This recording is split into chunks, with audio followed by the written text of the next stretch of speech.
Olá, galerinha, tudo bem?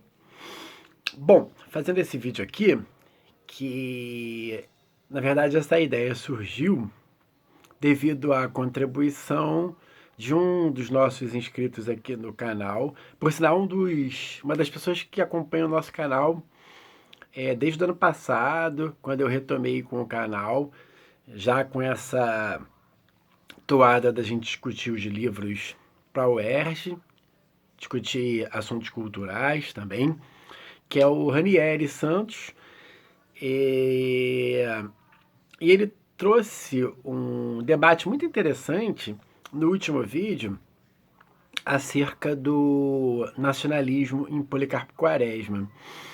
Aquilo que a gente já vem discutindo aqui, desse nacionalismo um pouco ingênuo, né? Essa coisa toda. E me chamou muita atenção porque ele fez uma analogia com com o nacionalismo atual, né, que a gente vê no governo atual do Jair Bolsonaro e essa onda verde-amarela, né, que nós tivemos nos últimos anos, sobretudo da eleição para cá, de 2018 para cá. Então achei muito interessante, né? Eu já havia pensado anteriormente em a gente fazer um debate aqui sobre a questão do nacionalismo no Brasil em diversos momentos históricos da sociedade brasileira. Eu já tinha pensado nisso muito pensando em Policarpo Quaresma, em Triste Fim. Só que essa temática, quando você pega uma temática como o nacionalismo e faz uma apresentação histórica dessa temática, você está colocando em evidência o aspecto histórico, né? Então a gente vai fazer uma análise na longa duração do tempo histórico, tá? Para a gente perceber esse fenômeno. Uma coisa importante: o nacionalismo ele aparece, ele emerge normalmente em momentos que a gente vai chamar na história de momentos fundacionais. O que são isso? Quando você tem a independência do Brasil, quando você tem a proclamação da República, quando você tem o início de uma nova era, como por exemplo o período Vargas, né? Momentos em que você vai tentar reescrever a história do Brasil, você vai redescobrir o Brasil. Por isso que esses personagens históricos, esses atores históricos, eles se dizem fundacionais de um novo Brasil, tá? Então, é justamente nessa toada que eu vou fazer uma breve análise do macro tempo histórico, né? A gente está fazendo uma análise de dimensão macro, né? Seria necessário que a gente fazer uma linha do tempo, construir uma linha do tempo. Futuramente eu posso construir aqui, né, no meu quadro aqui adesivo, uma linha do tempo, para que a gente possa pensar nessas questões, certo? Bom, primeira aparecimento do nacionalismo, o nacionalismo artificial, claro, né? É, na, na história do Brasil ocorre com a independência do Brasil em 1822, certo? Ali era necessário a gente construir um Brasil independente, construir um Brasil independente de Portugal. Né? É uma terra nova, é uma terra independente, e o Brasil tinha alguns fatores peculiares historicamente, em 1822, porque o Brasil vai ser a única monarquia dos trópicos. Todos os nossos vizinhos que estão se tornando independentes, eles vão ser repúblicas, e o Brasil vai ser uma monarquia, vai ser o império. Então, o Brasil teve dois imperadores, certo? Dom Pedro I e Dom Pedro II, enquanto os demais países tinham regimes republicanos, certo?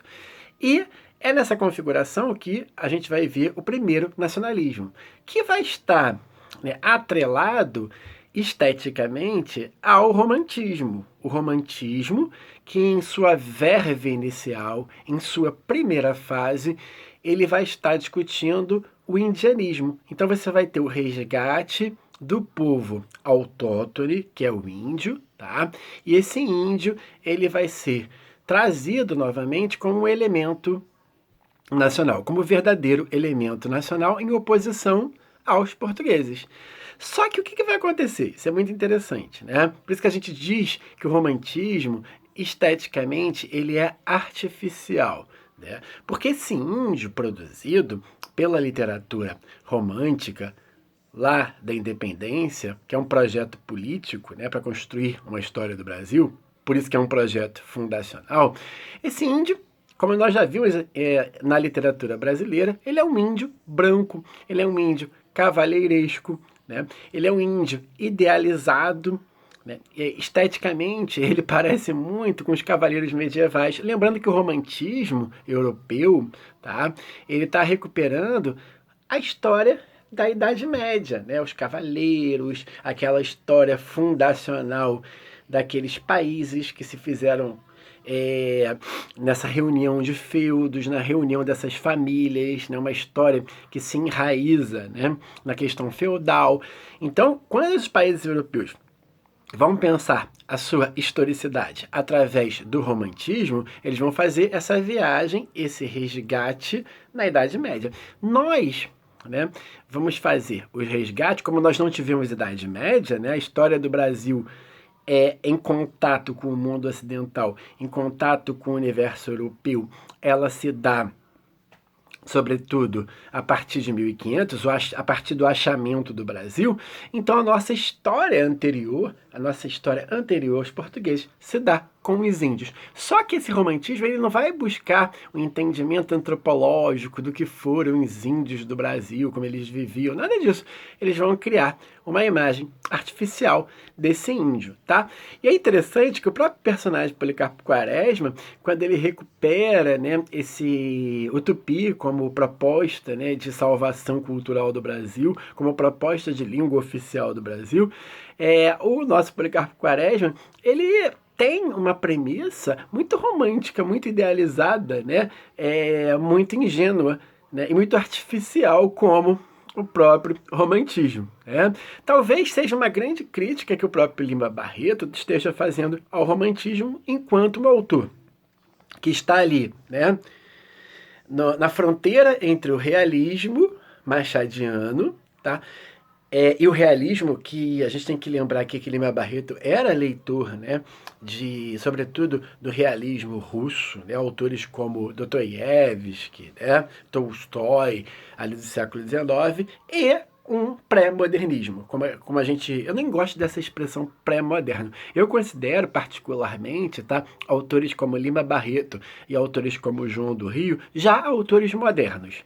Não são modernos se a gente parar para pensar que o modernismo, se a gente achar, né, como essa narrativa oficial, de que o modernismo começa em 1922 em São Paulo com a Semana de Arte Moderna. Não, os traços do modernismo já estão em Lima Barreto, né? Na linguagem enxuta, na linguagem direta, na linguagem sem muito ornamento, tá? Uma grande crítica que ele está ali, um grande embate que ele está fazendo ali com o parnasianismo, de Olavo Bilac, Coelho Neto e outros grandes, né, pensadores ali que estão debatendo, que são contemporâneos a Lima Barreto, tá? Então esse primeiro momento de fundação de um nacionalismo brasileiro vai se dar justamente com a independência do Brasil, um momento fundacional, você precisava fundar um Brasil, tá? Segundo momento de nacionalismo, de efusão de nacionalismo no Brasil é com a proclamação da República. Por isso que lá no Triste Fim a gente está vendo todos aqueles debates, né? Com a proclamação da República, né, com essa coisa pública, esse novo tipo de regime, certo? A gente vê emergir um novo tipo de nacionalismo que está muito atrelado, e a gente percebe também em Triste Fim de Policarpo Quaresma, com o positivismo, com os grupos militares que vão fundar a República, que vão fundar as simbologias da República, né? A gente tem ali a bandeira do Brasil, o nosso lema Ordem e Progresso é um lema positivista, é um lema militar, e a República Brasileira, ela é fundada pelos militares. Os militares têm um papel fundamental na história da República Brasileira. A gente pode fazer depois até um outro vídeo sobre isso, certo? Então o que vai acontecer? Esses positivistas, eles vão imaginar uma república para o Brasil, uma república que deveria ser uma ditadura militar controlada por um militar positivista, um líder ditatorial, esclarecido, positivista, certo? E esse positivismo vai se basear, vai ter como fonte de inspiração Auguste Comte, né, que é o grande ícone do positivismo francês. Os positivistas, eles acreditam que toda a história de uma sociedade passa por 3 períodos. O primeiro período do positivismo é o período religioso, a sociedade teria características mais religiosas. Num segundo período, a sociedade evoluiria e teria características mais metafísicas, ou seja, do campo da filosofia. E num terceiro momento, a sociedade ela teria características científicas, certo? O Brasil do século XXI, me parece muitas vezes, isso aqui é uma crítica e ao mesmo tempo uma ironia, uma sociedade ainda religiosa, ainda na primeira fase. Mas cabe-nos reforçar que esse é um período também de exaltação de um nacionalismo. E o Policarpo Quaresma emerge na ficção justamente nesse período entre 1890, né, e as primeiras décadas do a última década, perdão, do século XIX, né? Então vamos lá, outros períodos que o nacionalismo aparece no Brasil, tá? Então o nacionalismo no início da República ele está atrelado ao positivismo. Outro período que o nacionalismo vai aparecer e que vai ser uma característica muito forte do nosso nacionalismo republicano é a partir do governo Vargas. E esse nacionalismo ele vai estar atrelado a uma outra ideia, a uma ideia de desenvolvimentismo. E dentro dessa ideia do nacionalismo somado ao desenvolvimentismo, o nosso nacionalismo conta com um ator fundamental que vai gerir esse projeto nacionalista desenvolvimentista. Quem é esse ator fundamental? É o Estado.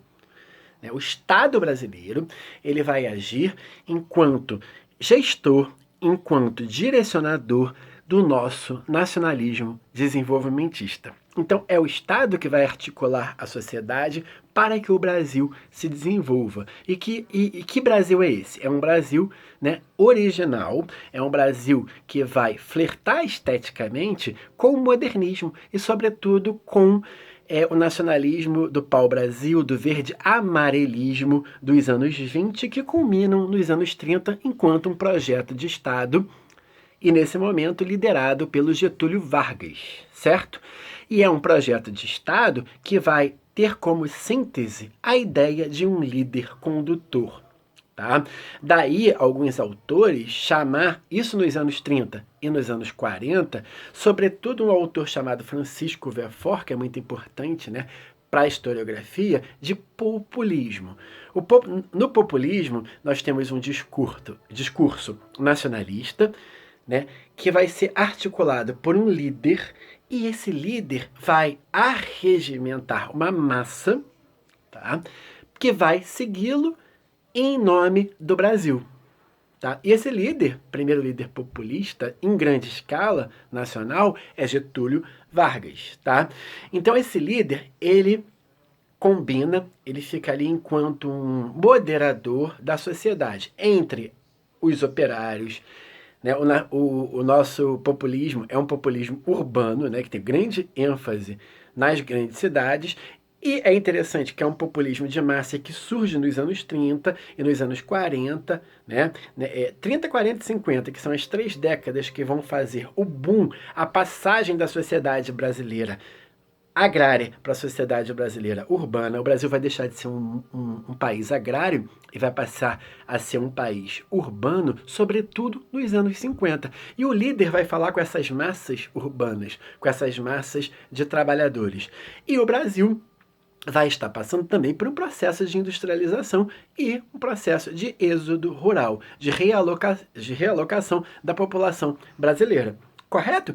Então, nosso projeto nacionalista, desenvolvimentista, ele trabalha com essa ideia do líder. O brasileiro, né, nós brasileiros, adoramos essa ideia de termos um líder político, né, uma espécie de pai condutor das nações, né? Vargas, um dos adjetivos, né, para Vargas é o pai dos pobres, o pai dos operários, o primeiro dos grandes operários.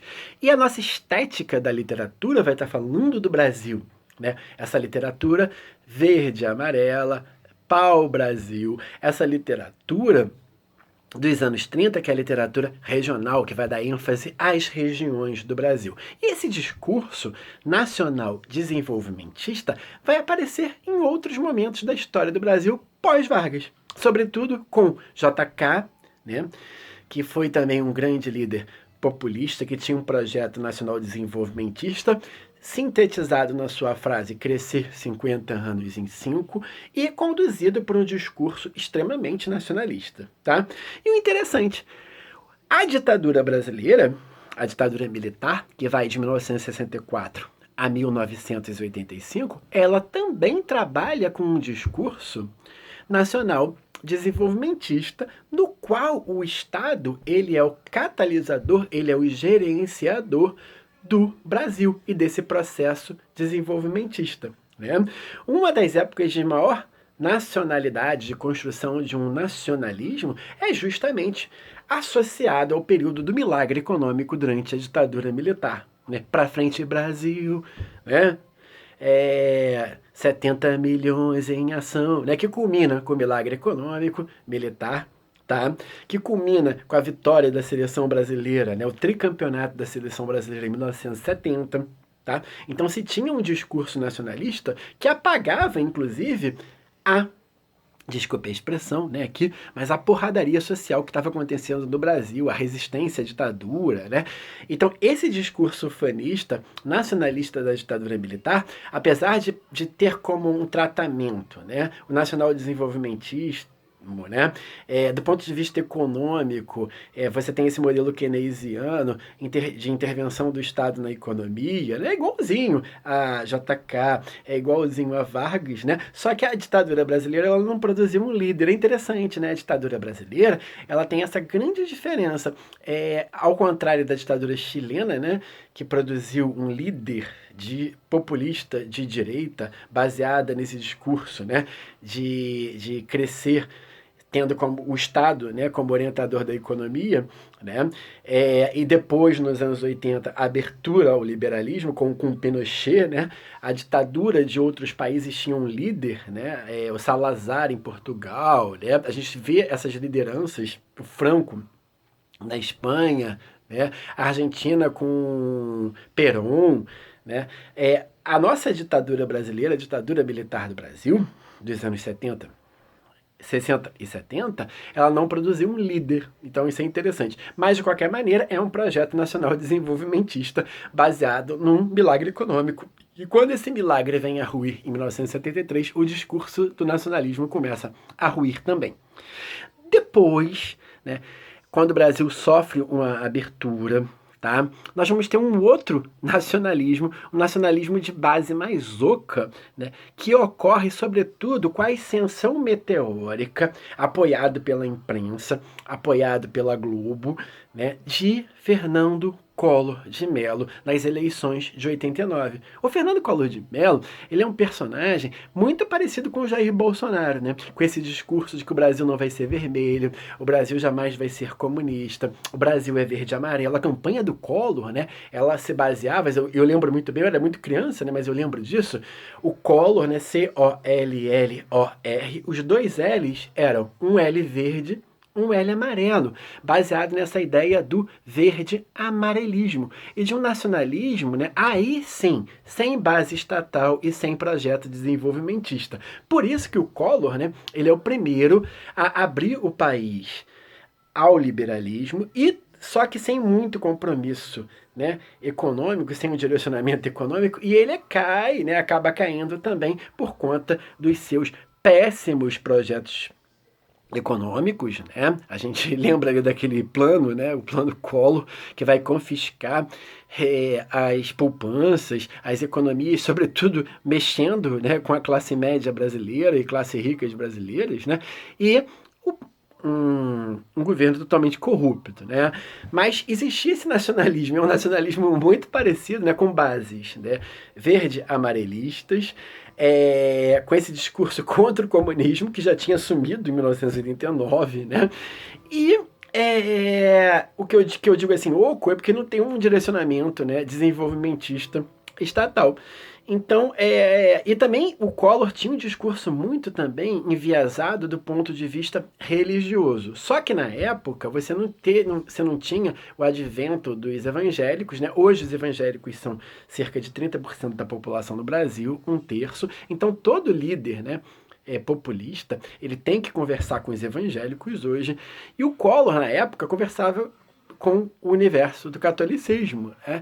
Então ele sempre vinha com esse discurso de pátria, Deus, família e anti-vermelho. Então o nacionalismo aparece também no Collor. Né? Eu não comentei isso no vídeo ali, no diálogo que eu tive com Ranier, mas é importante também lembrar do Fernando Collor de Mello. E hoje não, hoje não pode passar, né?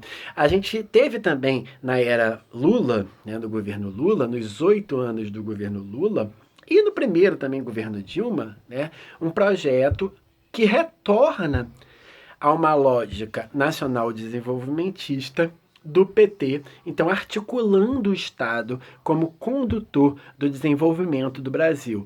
E que combina,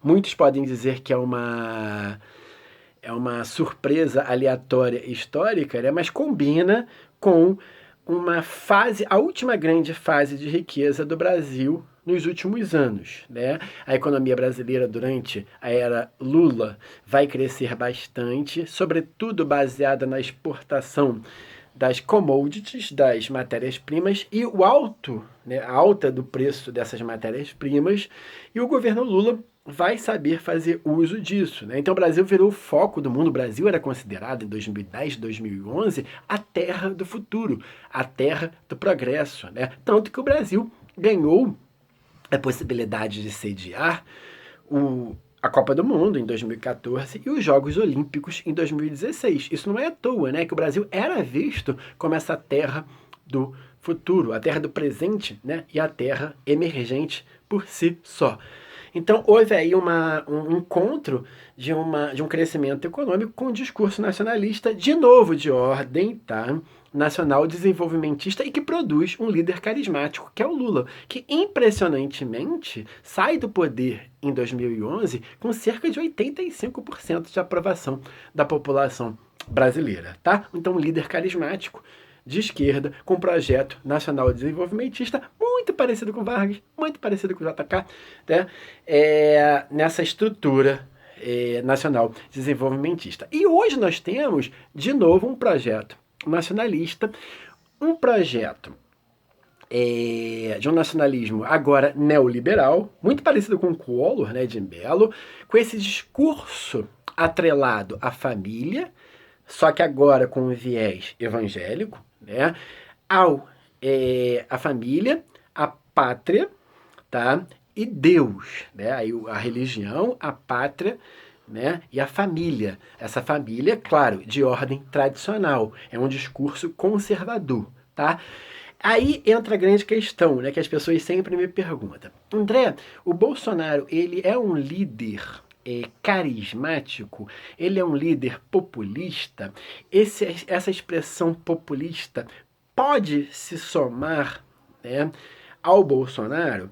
A gente todo historiador, né, gente? A gente, como historiador, a gente não gosta de falar do tempo presente. Por isso que o historiador estuda o passado, né? Ele se sente mais confortável no passado. Eu me sinto muito mais confortável falando coisas há 40 anos, 50 anos, do que falando coisas atuais, né?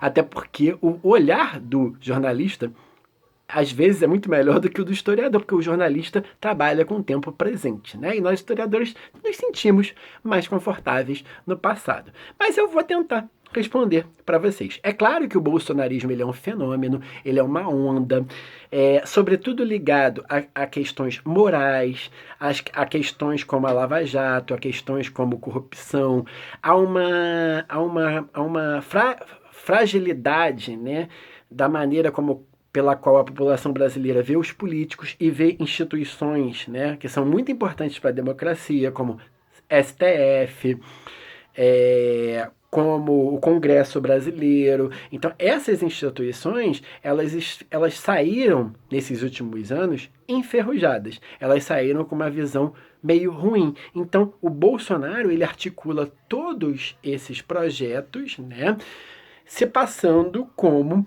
um líder incorruptível, né? Se passando como alguém fora da política. Só que isso já é paradoxal. Não vou ficar discutindo muito isso aqui não, tá? Porque a ideia é discutir o nacionalismo bolsonarista, tá? Agora, nesse momento. Então, assim, não vou discutir, não vou fazer questões de análise aqui do Bolsonaro. Só que o Jair Bolsonaro, paradoxalmente, é um cara que já está no meio político desde 1989, tá? Ele já está no meio político há 30 anos. Então ele não é nada novo, ele não representa uma coisa nova ou alguém fora da política. Por exemplo, como o Trump, que era um empresário nos Estados Unidos, né? Aí sim, é uma novidade. Como o Dória é uma novidade também quando ele se candidata a primeira vez. Ele é um empresário, então ele vem do meio de fora da política, tá? E esse nacionalismo, ele não tem, tá, um direcionamento estatal, não tem um projeto nacional desenvolvimentista, não há projetos econômicos para o Brasil, tá, a não ser o projeto de uma submissão ao poderio norte-americano, tá, sendo que hoje existe um paradoxo também, porque a nossa maior relação de proximidade comercial é com a China, né? A China é a nossa grande parceira comercial, só que o governo brasileiro está se atrelando aos Estados Unidos. E uma questão importante aqui para a gente falar do nacionalismo bolsonarista atual, né?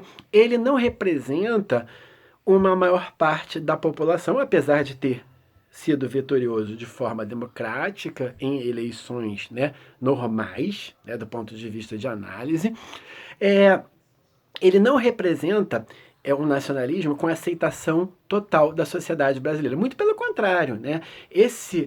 O nacionalismo de base bolsonarista, ele tem como base cerca de 29 a 30% da população brasileira, que é aquela população que segue o Bolsonaro incondicionalmente, tá? O que para os padrões do populismo, né, que exige uma liderança que pelo menos, né, faça se movimentar entre 60% e 70% da população brasileira, o bolsonarismo é muito frágil nesse sentido. Ele representa no máximo 1/3 da população brasileira. O outro 1/3 da população brasileira é completamente contra o governo, então o governo ele não tem uma maioria hegemônica de discurso, isso é bom para a democracia, né? E o outro 1/3 fica ali naquela meiuca, né, que são os analistas do governo, né, que em pesquisas de análise, né, de qualidade do governo, ou então de pesquisas para futuras eleições, eles só vão se decidir em cima da hora. E esse grupo, esse outro 1/3 que a gente vai chamar aqui de indecisos ou em cima do muro, é que realmente definem as eleições e que vão definir as próximas eleições no Brasil. Então, esse nacionalismo existe sim, tá?